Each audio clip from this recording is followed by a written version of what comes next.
Rim झिम बूंदा बरसे दिन रतिया, कैसे कहूँ रे दिल आपन बतिया।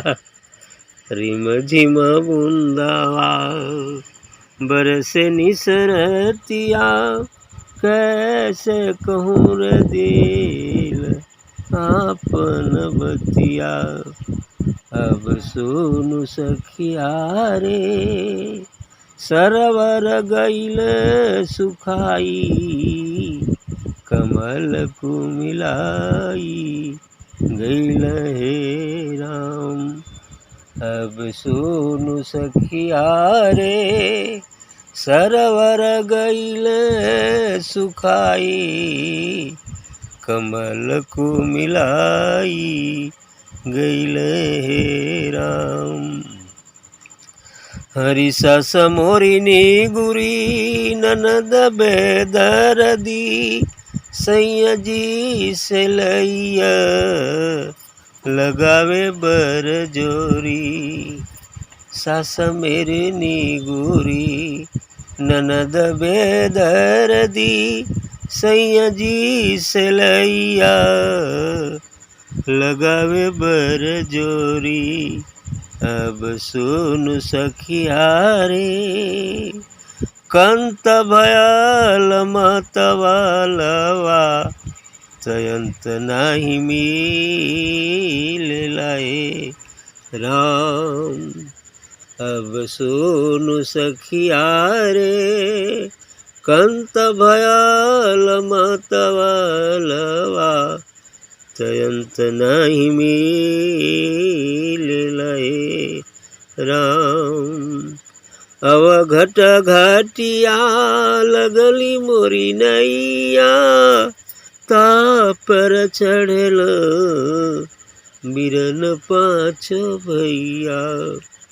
अवघट घाटिया लगली मोरी नैया, तापर चढ़ल बिरन पाँच भैया। अब सुनु सखिया रे अरे भवजलय गमय पार, तो पार कैसे जाइबो राम। अब सुनु सखिया रे भवजलय गमय पार, तो पार कैसे जाइबो राम। चाँद सूरज तुम मेरे साथी, सैया दरबरवा हमार पथ राखी। चाँद सूरज तुम मेरे साथी, सैया दरबरवा हमार पथ राखी। दास कबीर गावे निर्गुण ज्ञानिया, दास कबीर गावे निर्गुण ज्ञानिया। समुझी विचार जिय लेहि सरनिया, दास कबीर गावे निर्गुण बनिया। समुझी विचार ले जिय ले सरनिया। अब सुनु सखिया रे आरे गुरु बनी है पतवार, तो पार हम जा बहे राम। हारे गुरु बनी है पतवार, तो पार हम जाइबे राम। अब सुनु सखिया रे आरी गुरु बनी है पतवार, तो पार हम जाइबे राम। अच्छी बात है, इसमें यह पूर्णता का ही द्योतक है कि वह रिमझिम उस अमृत रस की बरसात हमेशा हुआ करती है। अभी पिछली भजन में भी यही बात थी कि रिमझिम बूंदवा बरसे दिन रतिया, कैसे कहूँ रे दिल आपन बतिया। ये रात दिन बरसात उस अमृत रस की हो रही है, लेकिन अब अपनी बात हम कैसे कहें, अब दिल की बात कैसे कहें कि क्या तकलीफ़ है। कबीर साहब कहते हैं कि क्या तकलीफ़ है, क्यों नहीं यह मानवता इसका रसपान करती है, क्यों नहीं अपने कर्तव्य कर्मों को पूरा करते हुए अपने मूल कार्य अर्थात अपने निज स्वरूप का बोध क्यों नहीं कर पाती है। इसलिए दिल में दर्द है करुणा बस, चूँकि करुणा है संतों की कि क्यों नहीं मानवता इधर को चल पाती है। इस करुणा से ही वो लोगों को चेताने का काम करते रहते हैं ताकि कोई उसमें चेत कर इधर को चल पाए, क्योंकि उसको वह 84 लाख योनियों के कष्टों से छुटकारा दिलाना चाहते हैं। इसलिए कहते हैं अब इतनी बरसात हो रही है, लेकिन अफसोस है कि अब सुन सखिया रे सरोवर गई न सुखाई कमल को मिलाएगी न। ये रात दिन बरसात है, लेकिन तालाब सूखा हुआ है और उसमें लगा हुआ कमल मुरझा गया है। कैसे? बरसात हो रही है तो वही बात जो अभी पीछे कहा गया कि जो अपने घड़े का मुख नीचे की तरफ किया हुआ है तो उसमें एक बूंद भी पानी नहीं जा सकता है। इसलिए वह तालाब जो है मुरझा गया है, सूख गया है, और उसमें अर्थात ऐसी जीवात्माओं का मन का हृदय रूपी जो तालाब है, यदि मन विषयों में आसक्त है, इस संसार के तरफ जो है झुका हुआ है, तो उसके हृदय रूपी तालाब में उस अमृत रस, उस राम रस का एक बूंद भी नहीं पड़ पाता, जिसकी वजह से उसमें कमल रूपी जीवात्मा मुरझा सी गई है, बिल्कुल मुरझा गई है, दुखित है, परेशान है बेचारी, क्या करे।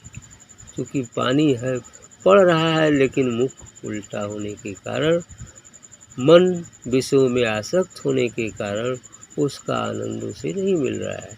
इसलिए जीवात्मा रूपी जो कमल हमारे हृदय में लगा हुआ है वह मुरझा सा गया है, दुखित है। सास मोरी निगुरी ननद बेदर्दी, सैया जी से लैया लगावे बरजोरी। अब सुन सखिया रे कंत भयल मतौलवा तंत नहीं मिलेगा। अब जो श्वास है हमारी निगुरी है, इसने अर्थात श्वास मीन्स जो ये प्राण है, जो आत्मा है, जीवात्मा है, ये सांस है, और ननद ये माया है, ये माया ही ननद है, इसका कभी अंत नहीं है।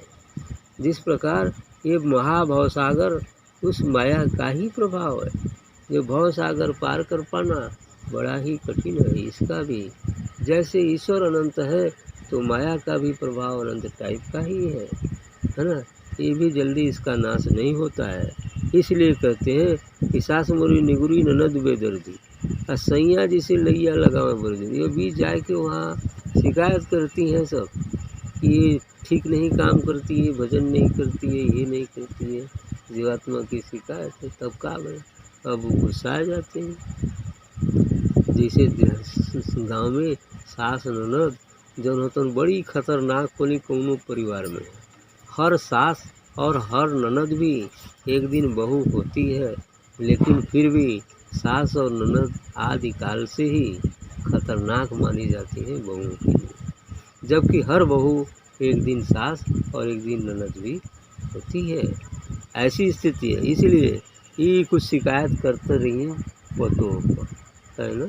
अभी दूठे पुरानिया जुड़ जाए तो कुल अपने पतों को शिकायत होती है, वो भले खराब हो चाहे अच्छा, वो बात अलग है, लेकिन शिकायत जरूर होती है। ये बात है। तो सास मोरी निगुरी ननद बेदरती, सैया जी से लैया लगावे बरजोरी। अब इस परमात्मा रूपी प्रीतम से शिकायत करती हैं कि ये तो गया भजन वजन किया ही नहीं आता, तब क्या हुई। कंत भयल मतौलवा तंत नहीं मिला, वो सुनकर गुस्सा आ जाते हैं। चलो तब इसको 84 में भेजो, है ना, परेशान कर दिया, अब इसे 84 में भेजो, नहीं बोलेंगे तो नहीं मेरे पास आई तो 84 में भेजो, कष्ट भोगेगी तब इसको समझ में आएगा। ऐसे सास ननद झगड़ा की तू अलगे बनाओ को, अब तो फिर पता चली जब होने से बनाएगा खाएगा तो ऐसा है ना, यही बात होता है। और दूसर बात का, अवघट घटिया लगनी मोरी नैया, ता पर चढ़े न बिरन पाछो भैया। ये संसार में यह जो हमारी शरीर रूपी नौका है वो अवघट घाट में लग गई है। अवघट वहाँ जहाँ जल्दी कोई जाता नहीं है।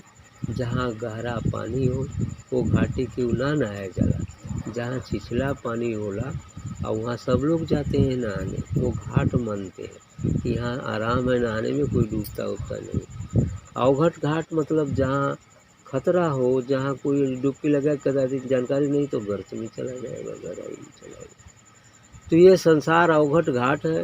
यदि हम अपने मन को संसारिक विषयों में आसक्त रख रहे हैं तो अवघट घाट है, आई ले ही डूबेगा, 84 में लेकर ही जाएगा। इसलिए ये अवघट घाट माना गया है। संसार अवघट घाट है।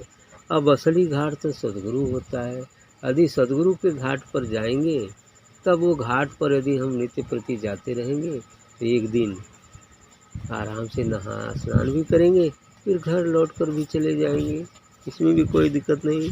तो अवघट घटिया लगल मरी नैया, आ ता पर चढ़े न बिरन पाँचो भैया।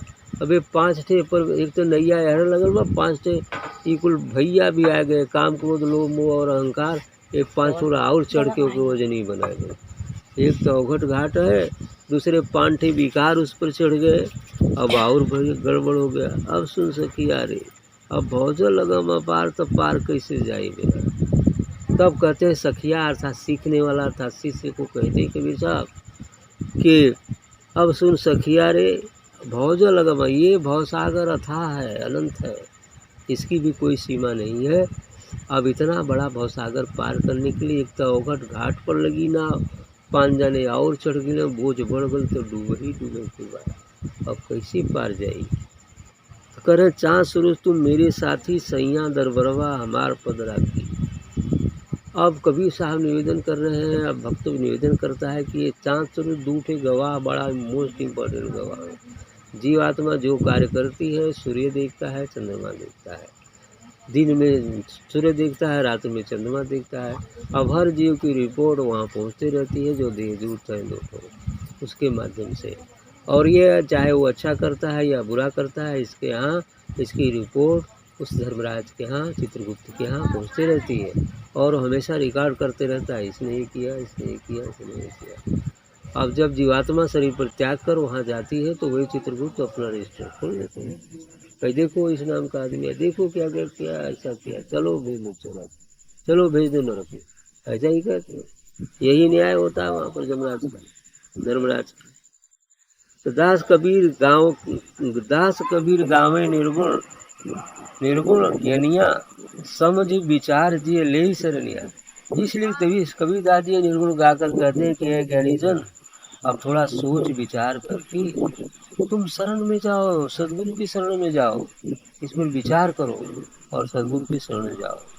अब सुन सकिए, अरे गुरु बनी है पतवार तब पार हम जाए बिना, क्योंकि गुरु ही इस भवसागर रूपी महानद से पार करने के लिए एक जो है सत्संग की नैया का पतवार है, वो चलाने वाले क्या बोलते हैं, केवट बन जाते हैं, जो सत्संग रूपी नौका पर बैठाकर और धीरे धीरे खे करके ये जो है भव सागर रूपी महानद को पार करा के हमें उस निर्गुण उस नाम तक ले जाए।